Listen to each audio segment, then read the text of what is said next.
Hi guys, welcome to chapter 1. So we are going to be talking about, it's entitled Perspectives on Sexuality, but basically it's how did we get the sexual attitudes that we have today?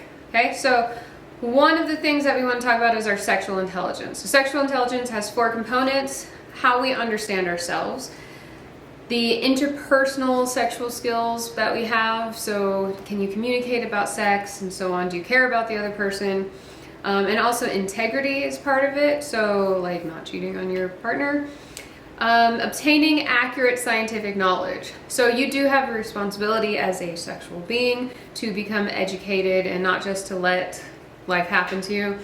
And one of the things that you're going to get throughout this entire class is that what applies to sexuality basically applies to the rest of life too. So you have a responsibility to grow and become a better person.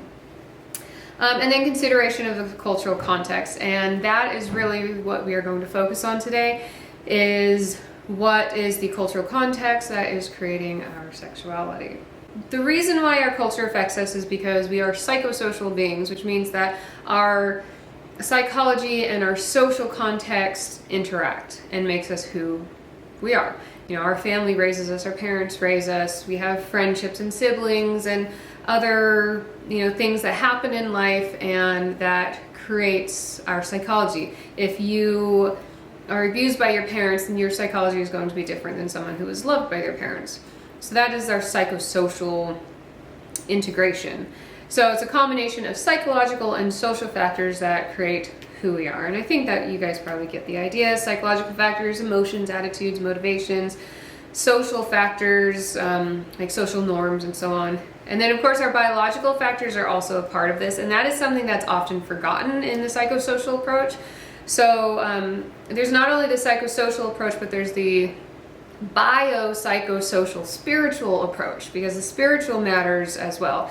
And that's what we're going to see in this chapter, is that especially in the Western world, our sexual attitudes are just super created by our spiritual history, spiritual religious history. Okay, but the biological part plays a huge role too. So like if you have a sexual dysfunction, it might be biological. All right, so there is a lot of diversity in our culture, in our history, in sexuality itself, and that's something that we do have to recognize as we talk about this. This is why I talk about culture a lot in this chapter, why the authors wrote about culture, because there's so much diversity that is associated with how sexual behaviors occur, what sexual problems happen, how our sexual attitudes are created, the sexual attitudes of different people. So your grandmother's sexual attitudes are going to be different than your mother's or your own sexual attitudes based on the time period in history. You go back a century, you go back 2,000 years, you're going to see very different sexual attitudes based on chronological or time perspective. You'll also see hugely different sexual attitudes in different cultures. And one of the things that often happens in an introductory class is you kind of get this stereotypical, generalized look at psychology. But the truth is that psychology is very different depending on race, religion, gender, and so on. There's a lot of similarities, but there are also legitimate differences, and our current world is very phobic about recognizing differences. Kind of this weird dichotomy. Like on the one sense, you're racist for not recognizing differences, or you're sexist or ageist or whatever. You're discriminatory if you don't recognize differences, and you're discriminatory if you do recognize differences. So we're all sort of caught in this catch-22. It's a lose-lose situation. You can't beat it. But if you are going to be an effective therapist, or if you are going to create change in your own life, then you have to recognize both similarities and differences. So, for instance, if you want to understand why your parents are the way they are, you have to understand who they are in their context. So how were they raised? What time period were they raised in? For instance, my grandma always wants to go to an all-you-can-eat buffet. And when she goes to an all-you-eat buffet, she will stuff her purse with as much food as she possibly can. Why? Does she have a disorder? Is it a mental health, mental illness? What's wrong with her? Well, there's nothing wrong with her. She was born into the Great Depression, raised super poor, barely had enough food to eat. I remember one story she told about her and her sisters were walking down the road, and their littlest sister found a rotten pear in the gutter and stuffed it in her mouth as fast as she could, and they had to pull it out of her mouth because she was so hungry she was willing to eat a rotten pear. So if you wanted to truly understand my grandma's behavior, you would have to understand the time period that she was born in, as well as her socioeconomic status, or the fact that she was born poor on the wrong side of the tracks in Philadelphia and so on. So you can't just look at a person as a human being. You have to understand their context. And one of the issues we have in current society is that people in the past were racist. And yet other people are calling them good people. So Thomas Jefferson owned slaves, so he's a racist. Well, yes, kind of. What was he in his historical context? So was he a horrible person according to the cultural mindset of the time? It was pretty accepted. So 100 years from now, if people look back at you and your behavior, are they going to judge you on it, even though you think you're not doing anything wrong, you're just living normal life? But if you wanted to understand why he did what he did, you have to understand his historical context as well as familial and so on. Okay, anyhow, if I asked you, where did we get our sexual attitudes from, then you will likely say from religion. Mostly Christianity, right? So the Christian religion often gets blamed for discouraging sexual openness, discouraging positivity towards sexuality, right? That's kind of, you think about the Puritans and puritanical, sin is bad, or sex is bad, sex is sinful, right? So the Christian church, and in this case the Catholic Church, often gets the blame for it. However, you really have to go back to ancient Rome to understand sexuality. So ancient Rome was way more sexually open than we are today. Orgies, sex with children, sex with animals, sex with slaves, whether they wanted it or not, sex with what or whoever was just like super common in Rome. So consider how open we are about sexuality today and how willing people are to kind of do whatever, and multiply that by 1,000,000, and now you have sexuality in Rome. So you had this Roman civilization that was obsessed with sex. You had like these penis chimes and just like all sorts of crazy sexuality everywhere. This would have been like, you have a dining room and this would have been on the wall. So sex was just kind of, it was just a daily thing. It was everywhere. You kind of think in our modern society, like, yeah, go Romans, that's the way. But even back then, people were like, this is horrible, this is excessive. And there's a lot of social problems, psychological problems, cheating on marriages. It has its good and its bad sides, for sure, okay? So it was in this culture that the Christian church was born and grew up. And Christians were in Rome. There's a book in the Bible called Romans, because there was such a big Christian church in Rome. And here you had people who were saying you should be good, you should behave, you should be loving, love your neighbor as yourself. That's from the Bible, the golden rule. And they were being persecuted by the Romans. They were being crucified on crosses. That was a Roman execution method. Fed to the lions. One of the emperors liked to take Christians and cover them in wax and use them as candles in his garden for dinner parties. Things like that were happening. So obviously Christians did not like the Roman culture, and they just kind of stood for everything that Christianity was against, right? So Roman culture and Christian culture very much butted heads. At the same time, you had a Greek intellectual movement. So the Greeks were very big on logic and analysis and debating. I mean, instead of being on Facebook, they'd go to a hall and they would have logical debates with each other. So just think about like the biggest community of nerds ever, and that was ancient Greek culture. That's how democracy was developed during this ancient Greek civilization, and so on. So all of these amazing ideas came from this intellectual movement in Greece. Now Greece had its bad aspects just like Rome. There was a lot of sexuality, but because Greece was this intellectual society, they actually developed an anti-Roman movement, an anti-sex movement. It was more like, let's step away from all of this out of control behavior, because it really was out of control, and let's become disciplined. So you had movements like Stoicism, to be stoic, to be unemotional. Stoicism was a Greek movement.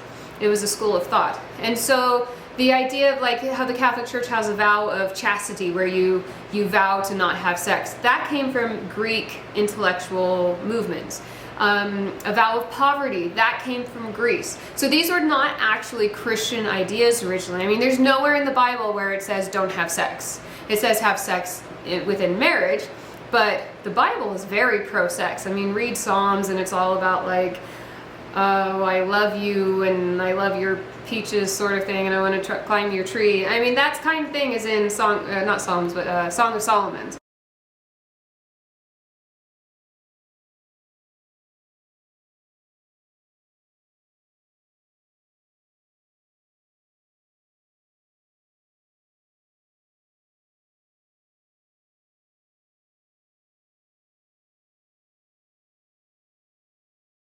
Right, read that, and that's like ancient erotic literature. So the Bible, there's nowhere in the Bible where it's anti-sex. But you had this Roman out-of-control sexuality, and then you had the Greeks, who were considered the smartest people in the world, and they're probably even still to this day, the ancient Greeks were the smartest people in the world, Socrates and Aristotle and Plato. And so everybody looked up to them, including the early Christians. So if the Greeks were saying Rome is horrible, and the Christians were like, yeah, okay, we agree with that, and the Greeks are the smartest people in the world, and they say not only is Rome horrible, but we should be anti-sex, then the Christians of the time period, because they were just normal human beings, right, understand people in their context. So they're just normal human beings, and the best people in the world are saying sex is bad. And they went, okay, yeah, we're on board with that. So that Greek tradition kind of got rolled into the development of the Christian church, although there is nothing in the Bible that is anti-sex. Okay, read the Bible, is super pro-sex, just sex within limits. So the uncontrolled, undisciplined Roman sexual culture is unchristian. However, sexuality within certain rules is very Christian. The Bible says the original Christians were called the Way, so they were members of the Way. So it was the Way first, and then Catholicism somewhere developed along the way. But Catholicism has always been very anti-sex, and it's no wonder that they developed that because of the Greek intellectual movements. So Catholicism says they have tradition with a big T and a little t. So the big T is what we get from the Bible. Little t is what we humans added on along the way. So the anti-sexual nature of Catholicism is kind of that little t that was added along the way. And that's official Catholic doctrine. So if you don't believe me, just Google it yourself. And so you have, the whole Virgin Mary thing. The Bible says that Mary had other sons besides Jesus, that Jesus had brothers, so she had sons with Joseph. So where does the Catholic Church get this idea that Mary must have been a virgin? So if you've heard of Immaculate Conception, that means that Mary was born without sin, and then the virgin birth is she not only had Jesus without having sex, but she gave birth to Jesus without her hymen breaking. So the official Catholic Church doctrine is that Jesus went through the hymen of Mary like rays of light. Okay? Now, how did they get this idea? Because that's not in the Bible. Okay, so that's tradition with a little t. So why did they develop this idea that Mary had to be a virgin, despite the fact that the Bible says she had children with Joseph? And that's because sex is bad. Right, so this Greek idea that sex is sinful, sex is bad, we should deny any earthly pleasures is a Greek philosophy, not a biblical philosophy. And so if Mary was the mother of Jesus, she couldn't have been sinful, is how the idea went. Although we won't get into that. But anyhow, so we often blame Catholicism for anti-sexual attitudes in the West, but it was the Greeks. Then we blame Protestants. You have the Puritans, right? But actually, the Reformation with Martin Luther and the Protestants, the Protestant movement actually became much more pro-sex. So Catholicism says, and still says, that sex should be for reproduction. Why does sex need to be solely for reproduction? Because if you're enjoying it, it's sinful. That's Greek thought, okay? Not biblical, that's Greek thought. So ancient Greece said, if you're doing anything that's enjoyable, it's sinful. And so that got caught into the Catholic culture.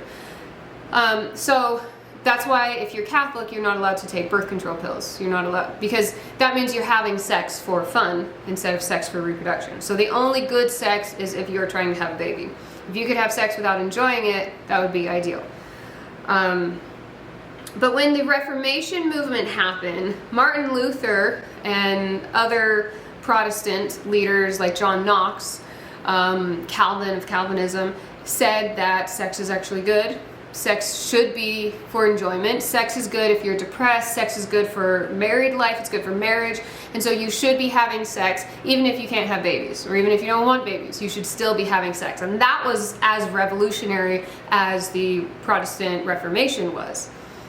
So they valued sex in marriage. They thought it was very good. You had this sex positive shift. Yeah.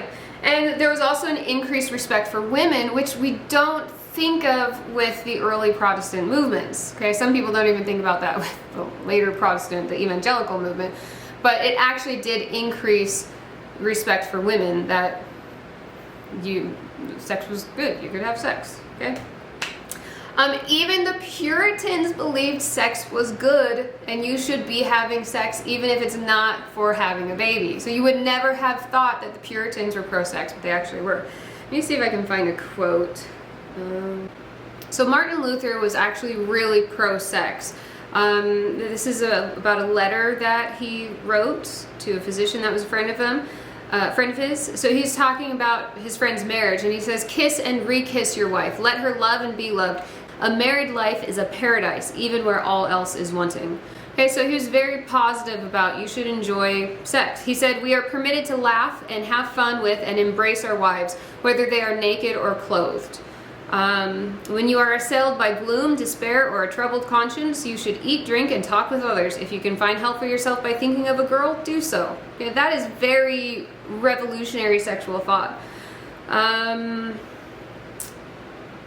He even said if a wife had an impotent husband, she should seek a divorce and marry one more suitable and satisfying. So he was obviously really pro-sexuality. He even thought if she wanted a divorce, she should be able to remarry. Just because sex wasn't satisfying, which is not biblical.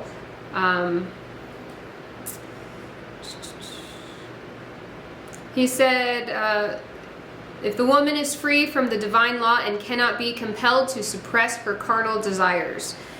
So he didn't think it was wrong for women to have sexual appetites, to have interest in sex. Because remember, the Virgin Mary is the ideal. You should be virgin. You should only want to have sex for procreation if you had to have sex at all. If you could stay a virgin for the rest of your life, that was held up. And that sort of Madonna whore complex is still something that affects us, our sexual attitudes today. Yeah, so anyhow, yeah. So he was super pro-sexuality, and that attitude continued even with the Puritan religion, which we think of as so repressive. That actually wasn't how it is. They were very pro-sexuality, including women being allowed to be sexual beings, which was not really how it was before that. All right, so sexuality religiously was kind of suppressed until the Protestant movement, where it opened up a little bit more. But sex was always something more accepted until the Victorian era. So this is Queen Victoria, which is what the Victorian era was named after, and this is like the late 1800s. Queen Victoria was very prudish. She was very modest. She's the one that started white wedding dresses because women who are virgins should wear white so that the entire world knows that she's a virgin and therefore a good person. So the Victorian era was, I mean, one of the biggest things about the Victorian era was its sexual repression. Also the industrial movement, you know, began to happen. But, you know, you had good girls and men, you know, we all knew that men were having sex, but they shouldn't talk about it. And if you had sex, you shouldn't have sex with your wife, you should have sex with your mistress. I mean, you can have sex with your wife to have a child, but to have sex with a woman who would enjoy it, you wouldn't do that to your wife. You should have sex with a mistress because she can enjoy it because she's a low-class woman. A high-class woman wouldn't enjoy sex. However, this is Victorian porn, okay? It happened, people. The camera was invented, and as soon as there was a camera, they started making porn, okay? So the Victorian era was still having sex, okay? Children were still born, that's why we're here. It was happening, but there was also this air of repression, sexual repression. Prostitution boomed, okay, because good girls didn't have enjoyable sex. So a man would go to a prostitute or keep a mistress. That was a big thing in the Victorian era. Okay, she looked super happy, but there was also, this is a pregnant 10-year-old prostitute. Okay, so it was bad. We'll talk about prostitution more in, you know, the sex for sale chapter. But yeah, there's a lot of problems in the Victorian time period. And the Victorian era was really like the epitome of that Madonna whore complex I talked about earlier. So the Madonna's the good girl, and the whore is the one that you wouldn't take home to mom, and she's the one that enjoys sex. And so you are either a good prudish girl or you are a slut. Those are the two options. So a lot of women have serious hang-ups about sexuality because they think if they are interested in sex, if they're enjoying sex, if they're forward about sex, if they initiate sex, that means that they're a slut. That means they're the whore. So you're either the Virgin Madonna or you are the evil whore, and there's no in between. And this is a legitimate thing today. It's not just the Victorian time period, it is modern contemporary sexuality as well. So for you ladies, and also for you guys, like keep this in mind. Just because you are interested in sex does not mean that you are the whore, okay? You don't have to be anti-sex to be a good person. You can enjoy sex, you can be sexual, you can initiate sex, you can be more excited about sex than your husband and still be a good person. This is a huge hang-up with women. So for all of you girls out there, throw that out the window because it's not true. It's this weird cultural thing that stemmed all the way from 2,000 years ago from Greek society that sex is sinful. Okay? Are you even Greek? If you are Greek, okay, maybe that's an issue you have to deal with. But I mean, we're not even Greek, right? And we still have this weird ancient Greek philosophy. And it's stupid. And so for you guys, consider that the woman you're having sex with, if you're mad, why doesn't she initiate sex? Why isn't she more excited about sex? Why isn't she maybe even enjoying sex? Like 21% of women have pain during sex, and even more don't enjoy sex or have orgasms. This is a major issue. And one of them is because this Madonna whore complex, that if I enjoy sex, then that means I'm a bad person.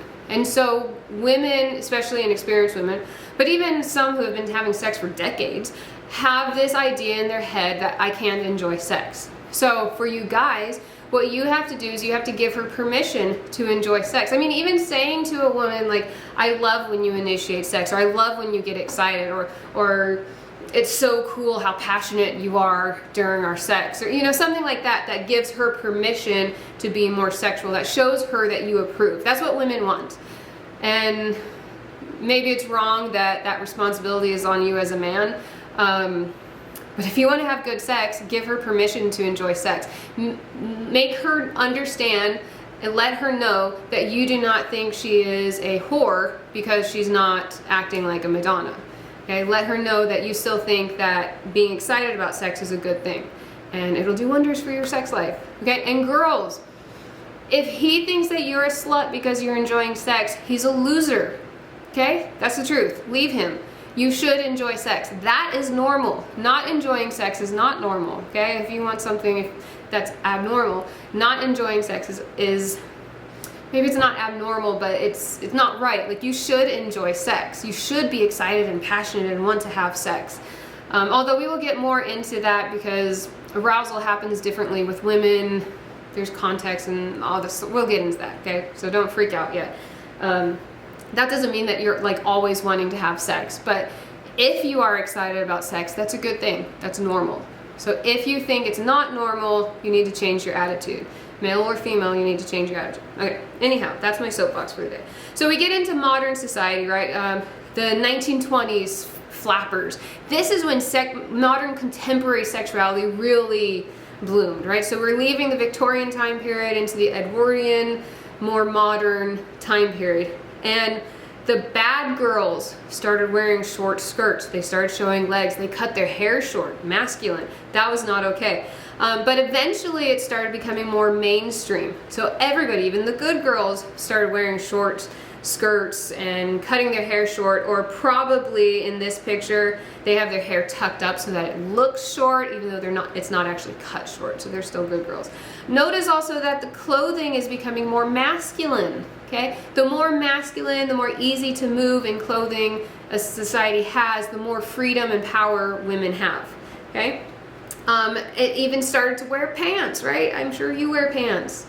All right, so this was revolutionary that women would dress like this, and we don't really think about it that way, but let's go back in time. Okay, so this is like the 1920s. Amelia Earhart died in 1937, I think. Okay, so this time period, that's when we really had this revolution, which was also the beginning of feminist rights. Okay, so go back to the 1860s. So this is only 60 years before women were dressed like this. Okay, you could not move, you could not do things, you could not take care of yourself dressed like this, right? Then you have like the 1870s, 1880s, right? So it's becoming more free. It's still very restrictive, but it's not quite as bad as this, right? So it's becoming less restrictive, and then we've got into the 1900s, and you can see it's becoming less restrictive. Okay, this is very loose here, 1909, but this is 10 years before this. That's a huge change. I mean, we still dress like this a century, well, not quite like that, but you know, that sort of freedom of dress, being able to be openly sexual and provocative 100 years later, okay? And it took 10 years from this to this. That's amazing. Or it took 60 years from this to that. That is a phenomenal change in our culture. And it was not only for female rights, but also for female sexuality, that it was more accepted, it was more okay. All right, so anyhow, I just think that's really interesting. All right, so we had this huge increase in openness about female sexuality. Then we had the Great Depression and World War II. And then we had a reversal back into traditional gender roles. So you had the 1950s housewife and everything. And that's really normal. When, even within an individual family, when there is stress, people retreat to traditional gender roles, because that's, I don't want to sound sexist, but that's what we're good at. Like, I have a farm, trust me, okay? It is much easier for me to go cook dinner than for me to go spend 12 hours digging a ditch, okay? So if push came to shove, and it was really like survival, which it is on a farm, then you resort to traditional gender roles. So there will be a man outside digging a ditch, and I'll make him lemonade and bring it out to him to keep him working, because I can't work that hard. Okay, so stressful situations make us become more traditional.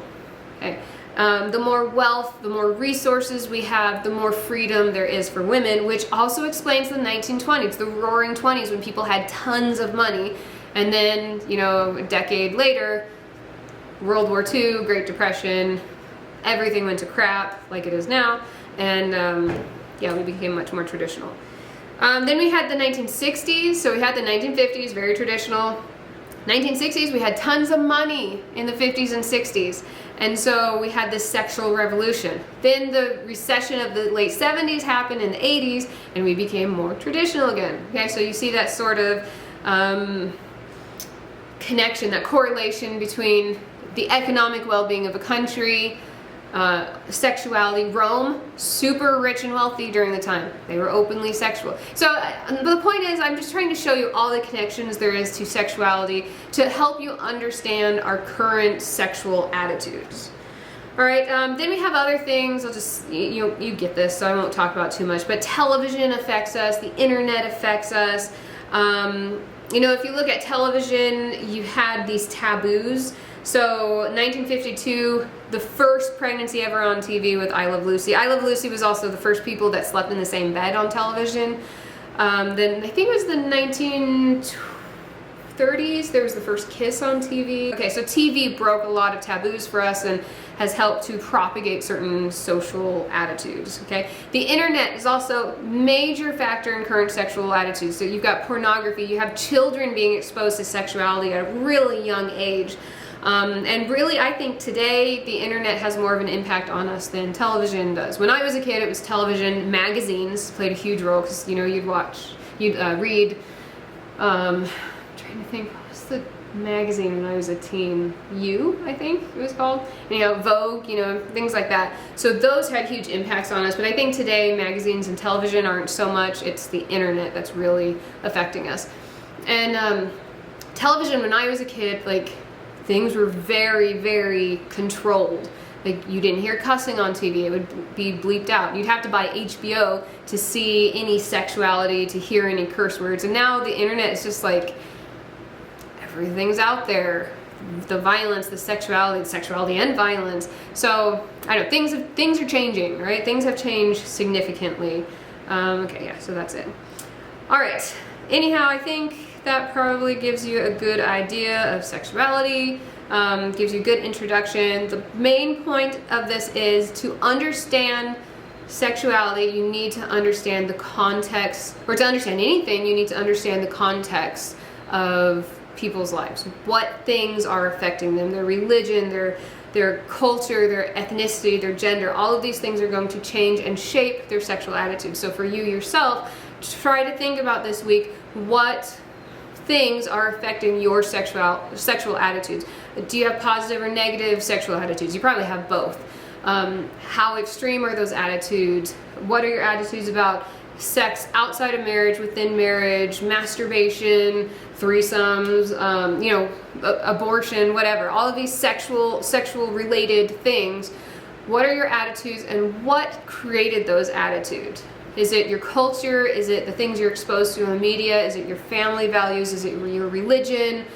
Your personal history? So yeah, that's your thought homework for the week. What is creating your sexual attitudes? All right, see you in chapter 2.